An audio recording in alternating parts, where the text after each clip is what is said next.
I'd like to talk to you about three things today: living together, appreciating beauty, and dreaming. Dreaming about new urban environments and seeing ways in which we can regenerate our cities, especially the East End of Glasgow. Firstly, I'd like to show you where I was born. The building on the left is the tenement building that I was born in 1967. Well, you can see that that tenement I was born into is being demolished. Behind that is a tower block it's been erected to replace that tower block.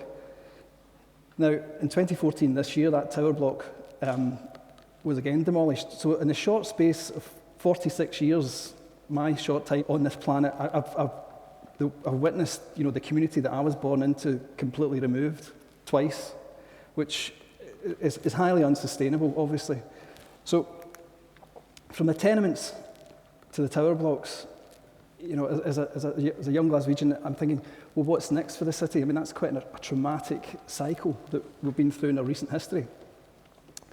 So I'd like to showcase a project that I was lucky to be involved with a wide group of people, contractors and other design members, the Commonwealth Games Village in the East End of Glasgow, as maybe a model that's more sustainable.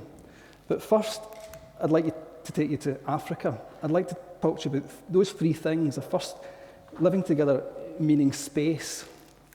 We're working at the moment with Professor Willy Shayenka, who is a Nobel laureate. He was the first Black African to receive the Nobel Prize 2 years before Mandela, and he's an amazing critical thinker.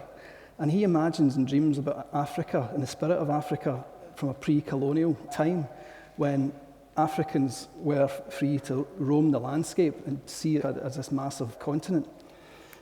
Now, obviously, colonial powers superimpose partitions and boundaries and barriers over Africa, but which, when you see this coloured map, you think that's just incredible. So Africa has been dislocated into its parts, so spatially it's not what it once was. So the spirit of Africa, he thinks, is broken. It's so partitioned that people can't move in the same ways that they could in the past. The project that we're working on with Professor Willy Shayenka in Africa is a new African university for the creative arts. And being a white guy from Glasgow, I thought, God, I better do my research here. I recognised that Africa didn't have civic buildings, it didn't have an architecture of more recent times. But if you go back in time to the kind of indigenous populations and study African settlements, there's some really fascinating things that you can learn.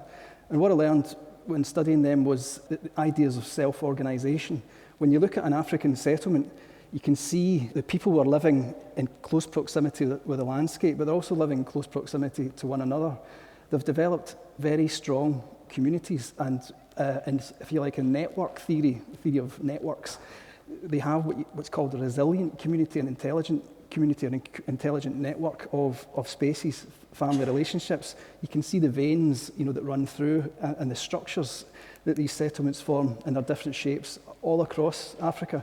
And even in the slum village that we visited on projects in Lagos and Nigeria, the slum Makoko, you can see this floating slum in the water. It looks random, but in actual fact, there's a very clear mathematical, if you like, algorithmic principle to the way the spaces are structured.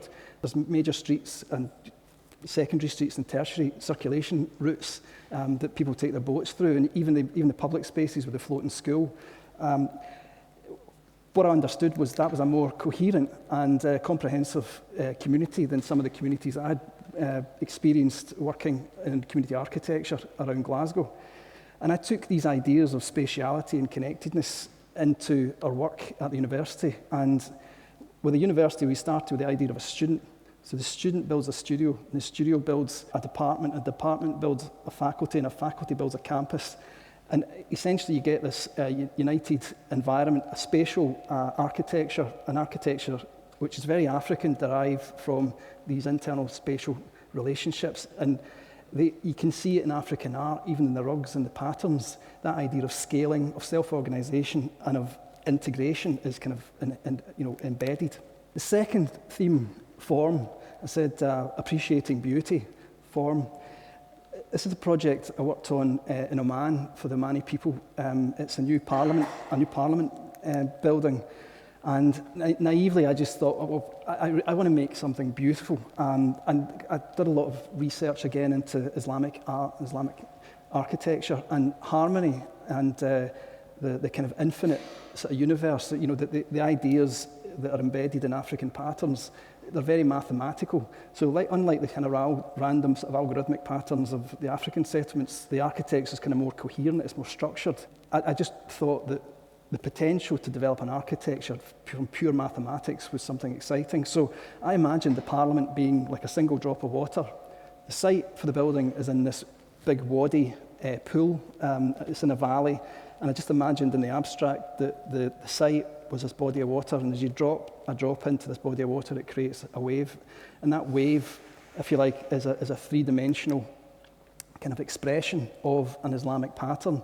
And the building, in essence, is also a metaphor for the process of consultation about information going out, information coming in.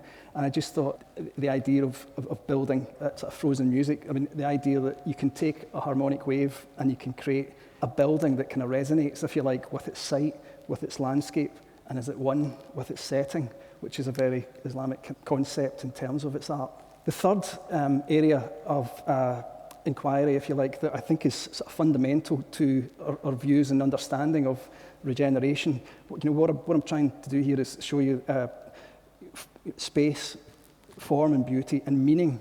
These three central tenets are sort of fundamental. If we don't understand generation, how can we understand regeneration? So meaning. This is a classical palace in Edinburgh, in the outskirts of Edinburgh, in Dalkeith. It's owned by the Duke of Buccleuch, and I was awarded a contract to look at the landscape and the environment of the palace. And I'm always interested in geometry and art, being an architect. And I was searching for concepts and ideas that would take me forward on this project. And I came across a painting that the Duke owns. Well, he did. A couple of Glaswegians stole it, but he got it back. It was the Madonna and the Yarn Winder. It's a Leonardo da Vinci. And I just had a photocopy of it on my desk, and I started to sketch over the top of the photocopy. And what I discovered was that the painting has an underlying compositional structure, i.e. the golden section. So the Virgin Mary here in the painting is representative of Earth in terms of the natural order, about all the dimensions that are in your hand and your body. But what I also understood was that classicism, different from Islamic art, which is just geometry, classical art celebrates two things in terms of not only mathematics and geometry, but it also celebrates heaven. And it celebrates ideas of heavenliness and celebration of it. Embedded in Renaissance art and architecture, that there's always sort of references to the stars, and especially in painting, you can see very graphically. What I discovered in the painting was that there was diagonals in the painting, 23.5 degrees, 6 degrees. 23.5 degrees is the Earth's axis, 6 degrees is the ecliptic plane, but also understood that diagonal was the diagonal of the Great Pyramid of Giza, which is a reference that classicists have made for many years. So this idea of heaven and earth, this idea of meaning, and that embedded in this art is some sort of celebratory, concept of something larger than oneself. But going back to the palace, what I understood was that the palace, because I thought, I understand that the building may be set out in the golden section and it's proportionate, but what about, where's heaven here? And I recognised that the palace, or I discovered that the palace was a copy of William of Orange's palace in the Het Loo in the Netherlands. Het Loo was a copy of Versailles, and Versailles was the inspiration for Washington, D.C.'s city plan. And what I understood about Versailles, when you look at the landscape, it has all these angles which have astronomical references. That what I just stumbled upon was that the palace in Dalkeith, in this rambling woodland, was actually the unfinished Scottish Versailles, because when I looked at the Ordnance Survey map and I calculated it, the palace was on a 23.5 degree angle, which again was not a mistake. So in terms of regeneration then, these grand ideas of space, spatial interconnectedness, of form and beauty, and then of meaning in terms of narratives and dreams. Commonwealth Games Village in East End, on the site of the Commonwealth Games Village was a series of tower blocks, and if you think about it spatially, when you come out, if you live in one of those flats and you come out that flat, you're into the city immediately, you're just into the city, and there's no thresholds. And so what we were trying to achieve, especially at the Games Village, was you would come out of your house into your porch, from your porch into your garden, from your garden into your home zone, from your home zone into the street, from your street into the wider city, into the district. So you're decompressing, if you like, and you were creating a sort of defensible space. But you're also creating layers of space where people can interact in different ways. They can choose to alter behaviours relative to what part of their village they're in.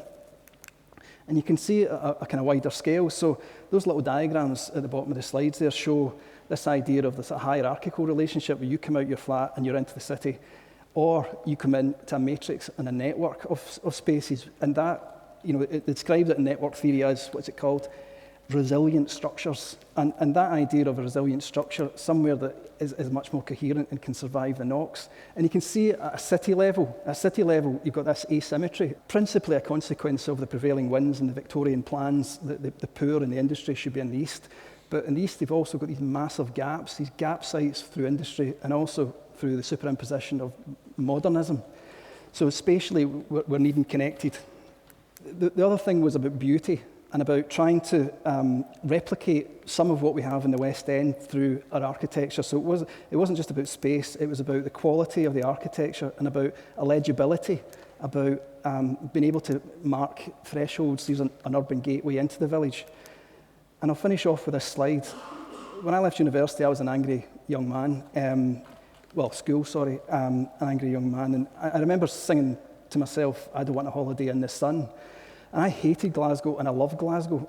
And for me, I don't want a holiday in the sun because I want to stay in Glasgow and I want to do something here. Everybody else in my year group left to go to Hong Kong and whatever else. But that idea of, celebrating, the city, I'm not sure I'm quite there yet, but for me, there's a challenge to develop a spirit or capture a poetic, which is very much about this place. And you see it in the work of Alistair Gray, that surrealism and all the mistakes and the ghosts of our city. I still don't want a holiday in the sun. Thank you.